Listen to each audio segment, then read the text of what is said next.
Okay everyone, when you're paper macheing your crayon, you will need two separate trays. One tray is where you put your crayon to catch all the goopy paper mache, and one tray is where you put your paper mache bucket with your paper strips. So make sure you have two. Now, when you're paper macheing, you just simply need to take these little thin strips of white paper, dip them into the paper mache, which is basically just kind of like watery glue, and you're gonna take that and wrap it around your sculpture. A little bit of paper mache goes a long way. So look, I can take that, smooth it out with my hands. I've got one piece good to go. Dip my next piece in the paper mache and keep wrapping.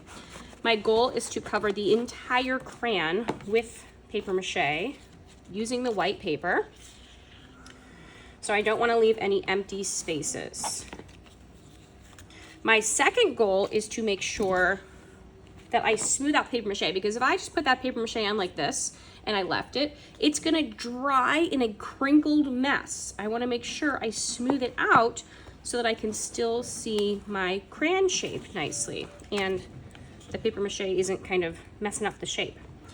So every time I put a piece on, I smooth it out with my hands. And yes, your hands are going to get dirty. That is okay. You can wash them at the end of art class.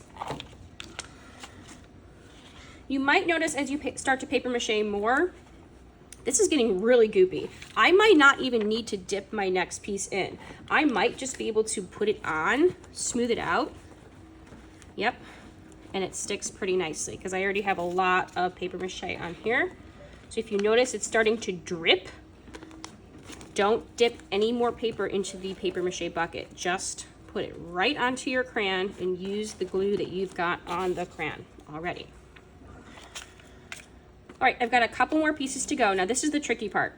When you get up to the cone, you really have to smooth out the paper, because if you do not smooth it out, then you will not be able to see that nice cone shape that you built. So every time I put a piece of paper on, I'm gonna smooth it. I like to just twist it in my hands like that. Okay, I need one more piece. If the pieces are too big, you can rip them. So my top is done. My sides are done. I just need to do the bottom. I think I can do that with one piece and smooth it out. One more piece. I see a little piece that I missed here. All right, this looks great. I'm done paper macheing. I need to let this dry completely before I can paint it with my special color that I'm going to invent. My crayon color. So what I'm going to do is I'm going to put this on the placemat that Miss Buettner tells me to put it on, and I'm not going to write my name on here because it's too wet. I'm going to put a little sticky note next to it that has my name on it, and Miss Buettner will stick the sticky note onto your crayon when it's dry. All right, happy paper macheing.